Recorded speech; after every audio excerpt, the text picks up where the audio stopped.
दर्शकबिन नमस्कार। तपाईहरु सम्पूर्णलाई हार्दिक स्वागत छ कुबेर अनलाइन टिभीमा। 24 घण्टा ताजा खबरको लागि म उपस्थित भइसकेको छु। सदाको चाहिँ हाम्रो च्यानलमा नयाँ हुनुहुन्छ भने सब्स्क्राइब गरी साथै छेउमा रहेको बेल घण्टीमा दबाई हामीसँग जोडिनु होला। दर्शकबिन हाम्रो मेहनतको लागि यो भिडियोलाई सानो लाइक गरी सक्दो शेयर गर्न भने नबिर्सिनु होला। सुरु गरौँ आजका मुख्य समाचारबाट। चोरीको आरोपमा किशोरीमाथि प्रहरीद्वारा निर्घात कुटपिट, अस्पतालमा भर्ना। सरकारी विरुद्ध सर्वोच्चको अर्को आदेश, स्नातक नभएका कार्कीलाई राजदूत नियुक्त नगर्नु। सर्लाहीमा शिक्षा मन्त्रीको राजीनामा गर्दै पुतला जलाइयो। पुरानै नक्सा राखेर पाठ्यपुस्तक प्रकाशन गर्ने र प्रयोगमा ल्याउनेलाई स्पष्टीकरण। एमाले नेता भेदुराम भुसालले परित्याग गरे। यसबारे पुरा जानकारी। सीमा क्षेत्रमा भारतको दादागिरी कायम, दार्चुलामा टुट्यो बाँस, खलङ्गाको सम्पर्क। यसबारे पुरा खबर। काठमाडौँ उपत्यकामा निषेधाज्ञा एकसाता थपिने, सार्वजनिक यातायात चलाउन दिने तयारी। पदमुक्त 20 मन्त्रीले 20 दिनको तलब पाउने। यसबारे पुरा खबर। विद्या र ओलीले संविधान विरुद्ध अपराध गरे, ओमप्रकाश अर्यालको भनाई। सगरमाथामा राष्ट्रिय निकुञ्ज हुँदै चीनसँगको रेलवे लाइन ल्याउन विज्ञको सुझाव। पछिल्लो 24 घण्टामा 1920 जना संक्रमित थपिए, 3700 डिस्चार्ज। यसबारे पुरा खबर। सुजिताको हत्या आरोपमा श्रीमान र देवर पक्राउ। यसबारे पुरा खबर। प्रधानमन्त्री ओली विरुद्ध सर्वोच्चमा अवहेलना मुद्दा दायर। यसबारे पुरा खबर। काठमाडौँमा जोरबिजोर प्रणाली बस चल्ने बारे यस्तो भयो निर्णय। सर्वोच्चमा भोलिपल्ट सरकारी पक्षको सुरु। प्रधानमन्त्रीकै जित होला त। माधव नेपालको प्रधानमन्त्री बन्ने स्टेन्ट देउबालाई धोका दिने सङ्केत। यसबारे पुरा खबर। अब हेर्नुहोस् पुरा समाचार।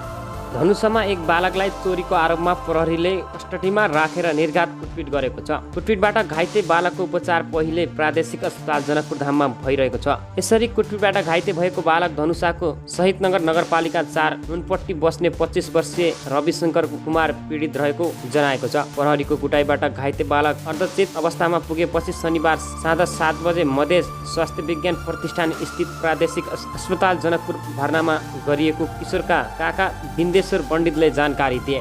किशोरका काका बिन्देश्वरले भने, जसको घरमा चोरी भएको छ उसको घरमा मेरो भतिजो सधैँ दुध पुर्याउन जाने गर्थ्यो। शनिबार पनि गयो र सधैँ दुध पुर्याएर आयो, तर पछि 12 बजेतिर प्रहरीले बोलाएर चौकीमा लगेर सोधपुछ गर्नुको साटो पाइपले कुटपिट गरे। बालक रविशङ्करले चोरी भएको मनिषा गुप्ताको घरमा आफू दुध पुर्याउन सधैँ जाने गरेको, तर आफूले चोरी नगरेको बताए पनि प्रहरीले पाइपले धेरै कुटेको बताएका छन्। बालकको दुवै पैतालामा हातको औँला, खुट्टाको औँला सुनिएको र खुट्टाको तिख्रामा पाइपको नीलाडाम बसेको छ। प्रहरी कार्यालयबाट अभिभावकहरूले बुझेर लग्दा कुटपिट भएको थिएन, तर लैजाँदै कसरी कुटपिट भयो भन्नेमा आफूलाई थाहा नरहेको उनको कथन छ।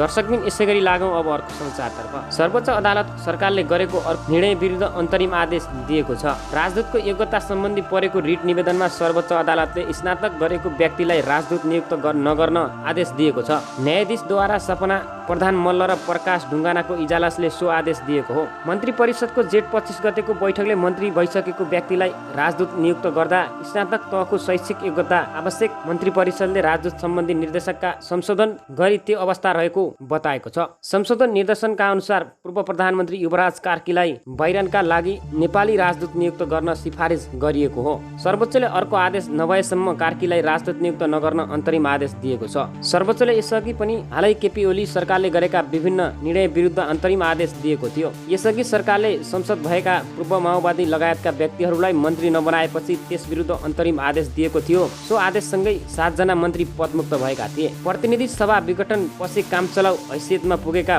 प्रधानमन्त्री ओलीले पुनः मन्त्री परिषद विस्तार गरेपछि त्यस विरुद्ध परेको रिटमा पनि सर्वोच्चले अन्तरिम आदेश दिएको थियो। सो आदेशका कारण 20 मन्त्री पदमुक्त भएका थिए। दर्शकबिन यसै गरी लागौँ अब अर्को समाचारतर्फ। काठमाडौँमा सञ्चारकर्मी रूपा सुनारलाई जातीय भेद गरेको आरोपमा पक्राउ परेकी घरबेटीलाई छुटाएको विरोधमा आइतबार सर्लाहीमा शिक्षा मन्त्री कृष्णगोपाल श्रेष्ठको पुतला दहन गरिएको छ। छुवाछुतका अभियुक्तलाई सरकारको झण्डावाला गाडीमा राखेर घर पुर्याएका शिक्षा मन्त्री श्रेष्ठको राजीनामा माग्दै संयुक्त दलित सङ्घर्ष समिति सर्लाहीले सदरमुकाम मङ्गवामा विरोध प्रदर्शन गरेको हो। रूपा सुनारलाई न्याय र दोषीलाई कारबाहीका लागि आवाज उठाउँदै प्रदर्शन गरिएको दलित अधिकार कर्मीको राजेश पासवानले जानकारी दिएका छन्। त्यस क्रममा सदरमुकाम मङ्गलबा स्थित शहीद चोकमा शिक्षा मन्त्री श्रेष्ठको पुतला दहन गरिएको उनले बताएका छन्। कार्यक्रम जातीय विभेद बन्द गर्न मतियार मन्त्री राजीनामा दे पुरा उपासनालाई न्याय दे लगायतका नारा लगाएको थियो। दर्शकबिन यसै गरी लागौँ अब अर्को समाचारतर्फ। पाठ्यक्रम विकास केन्द्रले नेपालको पुरानै नक्सामा राखेका पाठ्यक्रम छपाई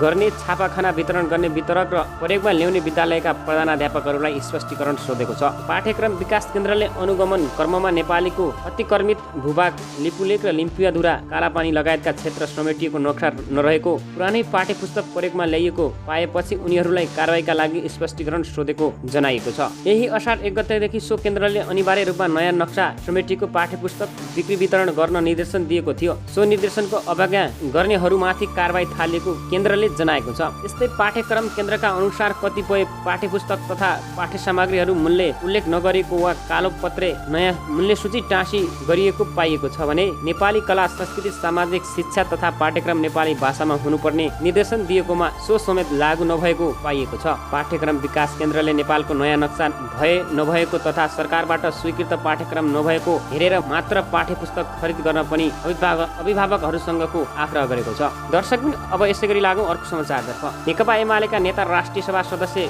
बेदुराम भुषालले पार्टी परित्याग गरेको घोषणा गरेका छन्। उनले पार्टी अध्यक्षलाई राजीनामा दिएर परित्यागको घोषणा भने गरेका होइनन्, बरु उनले संसदीय सचिवालय मात्र पत्र दर्ता गराएर आफू कुनै पनि पार्टीको संशोधन नभएको बताएका छन्। पत्र सचिवालयमा दर्ता भएको छ। पत्र दर्ता भए पनि उनले एमाले परित्याग गरेको आंकलन गर्न सकिन्छ। पछिल्लो समय नेपाल समूहमा रहेको नेता भुषालले सर्वोच्चको गत फागुन 23 गतेको फैसलापछि आफू नेकपा एमाले र नेकपा माओवादी केन्द्रको संसदीय दलको सदस्य नभएको उल्लेख गर्दै आगामी दिनमा पनि कुनै दलको सदस्य नहुने बताएका छन्। उनले राष्ट्रिय सभाको आगामी बाँकी कार्यालय पनि स्वतन्त्र रूपमा बिताउने बताएका छन्। पत्रमा नेता भुषालले सभागमा आफूलाई स्वतन्त्र हैसियत प्रदान गर्न पनि आग्रह गरेका छन्। साथै उनले आफूले पाउने पारिश्रमिकबाट कुनै पनि रकम लेबी वा अन्य कुनै पनि रकम कुनै पनि दलको खातामा जम्मा नगरिदिनुपर्ने आग्रह समेत गरेका छन्। दर्शकबिन यसै गरी लागौँ अब अर्को समाचारतर्फ। भारतले सीमावर्ती क्षेत्रमा बलमिचितपूर्वक बनाइरहेको सडक र 1 सातासम्मको अविरल वर्षाका कारण अहिले दार्चुलादेखि व्यास नगरपालिकाको छिङ्रुमसम्मको सम्पर्क टुटेको छ। व्यास गाउँपालिका 2 कुञ्जुदेखि वडा नम्बर 1 को बुधीसम्म दर्जनभन्दा बढी ठाउँमा पहिरो गएर गोरेटोको बाटो अवरुद्ध बनेको सम्पर्क टुटेको छ। यस क्षेत्रमा पहिलेकै अवस्थामा बाटो खुलाउन सकिने अवस्था छैन। अधिकांश ठाउँमा भारतले निर्माण गरेको सडकका कारण पहिरो गएको छ भने केही ठाउँमा महाकाली नदीको बहाव बढेपछि बाटो अवरुद्ध भएको छ। महाकाली लोकमार्ग अन्तर्गत दार्चुला तिङ्ग्रङ सडक व्यास गाउँपालिका 2 मा पर्ने कोठाधारदेखि नेपाल चीन सिमानाका टिङ्गुरसम्मको 87 किलोमिटर सडक नेपाली सेनाले बनाएको जिम्मेवारी पाएको छ। यही क्षेत्रमा गत वर्ष सुदूरपश्चिम प्रदेश सरकार स्थानीय सरकारको लगानीमा गोरेटोको बाटो निर्माण तथा मर्मत सभार गरिएको थियो। भारतले चट्टान फुर्ने क्रममा आएको पहिरो तथा महाकाली नदीमा फालिएको ढुङ्गाका कारण अधिकांश क्षेत्रमा नेपालतिर पहिरो गएको छ। वर्षाका कारण बुदिएको तल माल्पा, तामकु, आखी बगर, कुञ्जु लगायतका ठाउँमा बढी अवरुद्ध भएको छ। सानातिना पहिरो र नेपालतिरको गोरेटो बाटोमा दर्जनौं भन्दा बढी ठाउँमा अवरुद्ध भएको व्यास नगरपालिका 1 वडा अध्यक्ष अशोक सिंह बोराले बताए। उनले भने ठाउँ-ठाउँमा गोरेटो बाटो 100 मिटर बढी भाग नदीले कटान गरेको छ। कतिपय ठाउँमा बाटोको नाम निशानै मेटिएको छ। पञ्चायत कालमै नेपालतिर बाटो निर्माण गरिएको थियो। महाकाली नदी किनारै छेङ्रुङसम्म गोरेटोको बाटो बनेको थियो। नदी किनारै बाटो निर्माण गरिएको कारणका भारतीय सडकका नदीमा ढुङ्गा थुप्रिएपछि नेपालतिरको भूभाग बढी कटानमा परेको थियो। अधिकांश ठाउँमा भारतीय सडकको कारण भन्दा पनि अहिले महाकाली नदी उर्लिएर आएकोले बढी क्षति भएको बोहरा बताउँछन्। सबै ठाउँमा भारतीय सडकको कारणले नै बाटो भत्किएको होइन। उनले भने केही ठाउँमा पनि कयौं ठाउँको पटक कालीको मुहानबाटै महाकालीमा आएको ठूलो भेलले क्षति गराएको छ। विक्रम सम्वत 2070 वैशाख 14 गतेको मन्त्री परिषद बैठकले व्यास गाउँपालिकाको कोठेधारदेखि टिङ्गुरसम्मको 87 किलोमिटर सडकको ट्र्याक खोल्न सेनालाई जिम्मा दिएको थियो। कञ्चनपुरको ब्रह्मदेव डडेलधुरा बैतडी हुँदै दार्चुला खलङ्गा हुँदै टिकर जोड्ने महाकाली राजमार्गको 425 किलोमिटर लम्बाइ रहेको छ। यसमध्ये खलङ्गाबाट कोठेधारसम्म सडक महाकाली लोकमार्ग दार्चुला किटर सडकले नै निर्माण गर्ने योजना प्रमुख अच्युत विलास पन्तले बताए। यहाँसम्मको 47 किलोमिटर सडक हामीले बनाउँछौँ पन्तले भने। अहिलेसम्म 43 किलोमिटर सडकको ट्र्याक खुलाएका छौँ। दर्शकले यसै गरी लागौँ अब अर्को समाचारतर्फ। काठमाडौँ उपत्यकाका 3 जिल्ला प्रमुख अधिकारीहरूको बैठक सोमबार मात्रै निषेधाज्ञाबारे निर्णय भएको छ। काठमाडौँ, ललितपुर, भक्तपुर प्रहरीहरूको संयुक्त बैठक आइतबार साँझ बसेको थियो। सो बैठकमा निषेधाज्ञालाई कसरी थप व्यवस्थित गर्ने बारेमा छलफल भएको भक्तपुरका प्रहरी प्रेम प्रसाद भट्टराईले जानकारी दिएका छन्। उनका अनुसार निषेधाज्ञालाई थप 1 साता निरन्तरता दिन लागिरहेको हो। यसबारे सम्पूर्ण निर्णयहरू सोमबार बिहान 10 बजे आदेश जारी गर्ने उनले बताए। यस्तै सार्वजनिक यातायात पनि खुला गर्ने तयारी भएको छ। छलफलमा अहिलेकै अवस्थालाई निरन्तर दिने कि अलिकति लुज डाउन गरेर लैजाने हो भन्ने बारे लुज गर्दा सार्वजनिक यातायातहरूलाई समितिले गरे सञ्चालन दिने तयारी छ उनले भने। दर्शकबिन यसै गरी लागौँ अब अर्को समाचारतर्फ।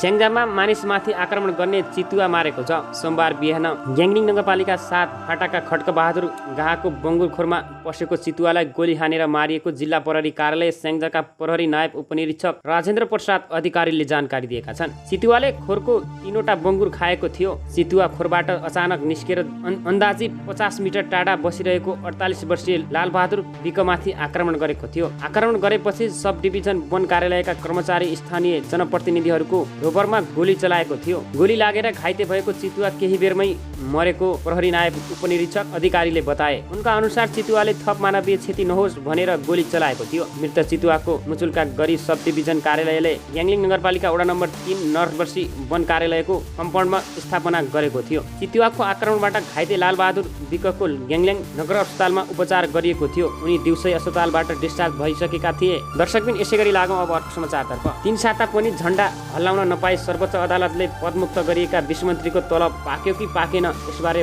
निवर्तमान मन्त्रीहरू नै अलबलमा परेका छन्। मन्त्रीबाट हटेपछि तलब भत्ता नपाएको निवर्तमान मन्त्री लक्ष्मणलाल कणले बताए। उनले भने अहिलेसम्म केही पाएका छैनौँ, सरकारी व्यवस्था जे छ त्यही अनुसार दिने होला। सञ्चार मन्त्रालय सम्हालेकी पूर्व मन्त्री नैनकला थापाले भने तलब सुविधा नलिने बताएको मन्त्रालयका कर्मचारीले जानकारी दिएका छन्। अन्ततः सर्वोच्च अदालतले पदमुक्त गरेका 20 मन्त्रीले 13 दिनको तलब पाउने भएका छन्। उनीहरूले मन्त्रीबाट विदा भएपछिको 7 दिनको अतिरिक्त तलब समेत पाउने भएका हुन्। सबै जोड्दा उनीहरूले 20 दिनको पारिश्रमिक पाउने भएका छन्। महिना दिन नपुग्दै सर्वोच्च अदालतको आदेशका कारण पदमुक्त भएका 20 मन्त्रीहरूमध्ये केहीले 28 दिन काम गरेका थिए भने केहीले 12 दिन मात्रै काम गरेका थिए। पदमुक्त भएका 20 जनै मन्त्रीहरूले 13 दिनको तलब पाउने भएका छन्। त्यसमा अवकाश पछिको 7 दिनको थप तलब सुविधा बापत पाउने व्यवस्था रहेको सञ्चार तथा सूचना प्राविधिक मन्त्रालयका प्रवक्ता शोभाकान्त पौडेलले रातो पार्टीलाई जानकारी दिएका छन्। दर्शकबिन यसै गरी लागौँ अब अर्को समाचारतर्फ। युवा अधिवक्ता ओम प्रकाश अर्यालले राष्ट्रपति विद्यादेवी भण्डारी र प्रधानमन्त्री केपी शर्मा ओलीले संविधान विरुद्धको अपराध गरेको बताएका छन्। सर्वोच्च अदालतमा रिट निवेदक तर्फबाट आइतबार बहस नोट प्रस्तुत गर्दै अर्यालले राष्ट्रपतिबाट एक प्रकारको कु भएको बताएका छन्। प्रधानमन्त्री ओलीलाई असंवैधानिक रूपमा सत्तामा टिकाउने योजना एक प्रकारको कु मुताबिक राष्ट्रपतिबाट पटक पटक प्रतिनिधि सभाको विघटन गरिएको कार्य असंवैधानिक मात्र नभई कसुसजन्य पनि हो। अर्यालको बहस नोटमा भनिएको छ, दुराशाक्ययुक्त विघटनलाई संविधान विरुद्धको अपराधको रूपमा स्मरण गराइनु पर्दछ। संवैधानिक प्रणालीको सुरक्षाका लागि संविधान उल्लङ्घनकर्तालाई व्यक्तिगत हैसियतमा समेत जवाबदेही बनाउनका लागि अदालतले संसद समितिको ध्यानाकर्षण गराउनु उचित हुने अर्यालले बताएका छन्। दर्शकबिन यसै गरी लागौँ अब अर्को समाचारतर्फ। नेपाल र चीन बीचको बहु क्षतिपूर्ति रेलवे लाइन सगरमाथा राष्ट्रिय निकुञ्जबाट लैजानुपर्ने विकल्प नरहेको यस परियोजनामा संलग्न एक वरिष्ठ इन्जिनियरले बताएका छन्। हङकङबाट प्रकाशित हुने साउथ चाइनामा मर्निङ पोस्टसँगको कुराकानीमा उनले यस्तो भनेका छन्। 8 अर्ब अमेरिकी डलरको यस परियोजनाको नेपालको अर्थात् विकासने अपेक्षा गरिएको छ, तर चिनिया कानुनले वातावरणीय संरक्षित क्षेत्रमा ठाउँ परियोजना निर्माण गर्न दिँदैन। चीनसँगको सीमा क्षेत्रमा 6वटा रेलवे रुट प्रस्ताव गरिएको छ र चिनिया विज्ञान रुट छान्ने भन्ने विषयमा विभाजित देखिएको समाचारमा उल्लेख भएको छ। मुख्य बस सगरमाथा राष्ट्रिय निकुञ्जको मुख्य संरक्षित क्षेत्रलाई लिएर नै छ। गत बुधबार डोमेस्टिक जर्नल रेलवे स्ट्यान्ड डिस्चार्जमा प्रकाशित दस्तावेज अनुसारका 30 किलोमिटर भूभाग सुरुङ मार्फत रेलवे सञ्चालन गरिने सहमति भएको छ। सियानी स्थित China railway first survey and division institute ग्रुपका लिडर इन्जिनियर राष्ट्रिय निकुञ्जको मुख्य संरक्षित इलाकामा छुनेछ, तर यो पूर्णतया अन्डरग्राउन्ड हुने रहेको छ। चीनले पहिलो पटक हिम श्रृङ्खला हुँदै रेलवे लैजान लागेको हो। तिब्बतको रिकाजेलाई काठमाडौँसँग जोड्ने यो रुट 513 किलोमिटर लामो रहेको छ। यसका लागि 53.6 अर्ब युएन अर्थात् 8.27 अर्ब अमेरिकी डलर खर्च लाग्ने अनुमान गरिएको नियाङले बताएका छन्। यसो प्रस्ताव नेपाल सरकार चीन सरकारलाई बुझाउने नियाङले बताएका छन्। भारत यस रेलवे परियोजनाको विपक्षमा रहेको समाचारमा उल्लेख भएको छ। पछिल्लो वर्ष चीनसँगको नेपाल व्यापार उल्लेख रूपले बढेको पनि भारत नै नेपालको मुख्य दुश्मनी रहेको छ। दर्शकबिन यसै गरी लागौँ अब अर्को समाचारतर्फ। नेपालमा पछिल्लो 24 घण्टामा 1920 जनामा कोरोना भाइरसको संक्रमण पुष्टि भएको छ। स्वास्थ्य तथा जनसङ्ख्या मन्त्रालयका अनुसार देशभरका विभिन्न प्रयोगशालामा गरिएको 6000 जनाको PCR परीक्षणबाट 1353 र 3836 जनामा गरिएको एन्टिजेन परीक्षणमा 567 जना गरी जम्मा 1920 जनामा कोरोना संक्रमण पुष्टि भएको छ। पछिल्लो 24 घण्टामा थप 34 जना कोरोना संक्रमितको मृत्यु भएको छ। सोही अवधिमा देशभरका विभिन्न अस्पतालबाट थप 3700 जना कोरोना संक्रमितको निको भएर डिस्चार्ज भएको मन्त्रालयको तथ्याङ्कमा उल्लेख गरिएको छ। दर्शकबिन यसै गरी लागौँ अब अर्को समाचारतर्फ। मोहतरीको लोहरपट्टी नगरपालिका 7 की सुजाता ठाकुरको हत्या आरोपमा उनका श्रीमान र देवर पक्राउ परेका छन्। आइतबार मोहतरी प्रहरीले सुजाताको हत्या भएको केही प्रमाण फेला पारेपछि उनीहरूलाई निर्माण लिएर अनुसन्धान गाडी बढाइएको छ। मोहतरीका प्रहरी उपप्रहरी निरीक्षक प्रकाश विष्टले मृतक सिर्जनाका श्रीमान मुकेश ठाकुर र देवर रूपेश ठाकुरलाई लुकाछिपी रहेको अवस्थामा पक्राउ गरिएको जानकारी दिएका छन्। घर नजिकैको खोलामा उत्खनन गर्न झण्डै महिना दिनदेखि बेलुकी सुजाताको हत्या गरी गाडिएको अवस्थामा केही प्रमाणहरू प्रहरीले भेटाएको थियो। गत जेठ 20 गतेदेखि सुजाता बेपत्ता भएकी थिइन्। झण्डै 23 दिनपछि मोहतरी प्रहरीले उनको आफ्नै खेतमा घरदेखि करिब 1.5 किलोमिटर टाढा उत्खनन गर्दा हत्या भएको केही प्रमाणहरू फेला परेको छ। खेतमा उत्खनन गर्दा कपाल रगतले रातो भएको माटो मलखाँदा र नुनिलो भेटिएको छ। दर्शकबिन यसैगरी लागौँ अब अर्को समाचारतर्फ।